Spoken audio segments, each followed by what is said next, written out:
Here we go. Talk about some of our trade problems. The last 30, 40 years, our country has been in a major decline because of our annual GDP. We used to spend 2%. Now we spend less than 1%. What that means is we provide less and less jobs, less and less products and services for other countries. So over a 30, 40 year span, when we continue to deplete factories and products and services, as our trade got less and less and less, basically went from 120 countries down to 60, okay? Because we're no longer had the factories to provide the products, services to provide for these other countries. So Russia and China filled the void. So when we used to trade with 120 different countries, and Russia and China used to trade with about 60, okay, now the trend is reversed because our factories and jobs and everything has been less and less, and they moved overseas. So now they trade with 120 different countries. We're trading with about 60, and this number continues to fall, okay, threatening our national security. And one major factor is our gross domestic product. We used to spend 2% to put back for jobs and factories. Now we spend less than 1%. What that means is we're not building the factories and jobs and products and services like we used to. That's why we're not trading with the 120 different countries or leading. China's leading.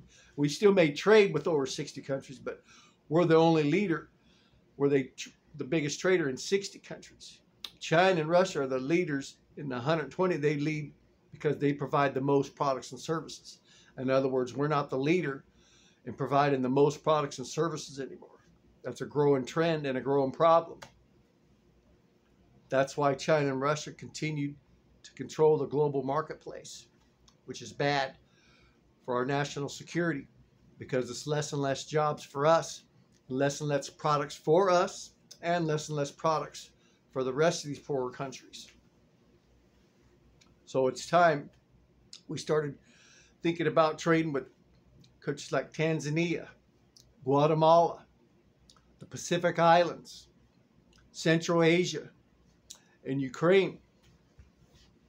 Because if we don't start providing products and services, China's going to fill the void. Just like if we don't have enough vaccines, China's got it. If we don't have the ventilators to put them on or the medicines, China's got it. Okay, if we don't provide the renewable energy, solar panels or the batteries for the car, China's got it. Russia's like a big fuel station. If we ain't for supplying the fuels, the propane, the natural gas, diesel fuel, Russia got it covered.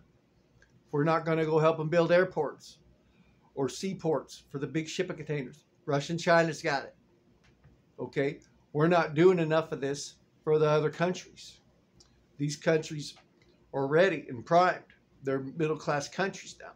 They're getting ready to expand and lead the way.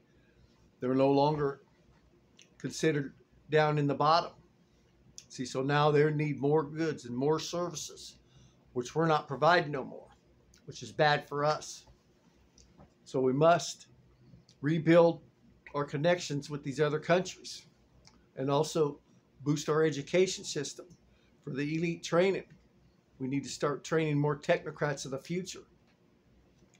That way, when they get trained and they go and become a prime minister or a finance minister or a health minister, they're not getting Beijing on the phone. They'll be getting Boston on the phone.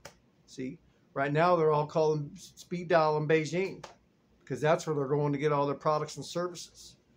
So you want the leaders of these countries that are up and coming to do business with us, or Austria, or Japan, or UK, people that are in the UN, people that are in NATO, that have market democracies.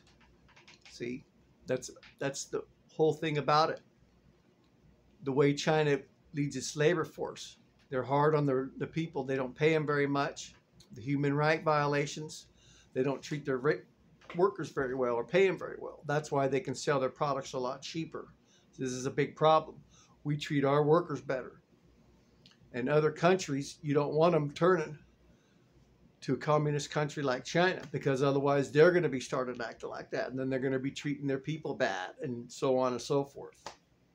So we got to reverse this trend, because that's where the majority of our medicine comes from. That's where the majority of our renewables come from. That's where the majority of our electronics come from. And on and on and on. And they're the leader in ports and ships and airports and building those big old shipping containers. We're no longer doing any of that. It's terrible. This is Washington's fault. It's time to rebuild America, save our independence. And that starts by putting a big plan together and going helping these other countries build their infrastructures and start working together with them and build our way forward. And we start trading more with countries, producing more products and services for our own selves as well as other countries. That way we'll be able to compete, but we'll be able to sustain our own living. We need our own medicine. We need our own renewable energy. We need our own products and services, because if something goes bad with China, guess what? We're out of all those products. And this could happen within a matter of a few days to months or overnight if we go to war with them. And you can see China's on Russia's side. Okay, so things don't look good. So that's a quick lesson of what we need to do with foreign policy, national security, and to protect America's interest and save our independence. There's a lot of work to do. Till next time, be careful who you trade with.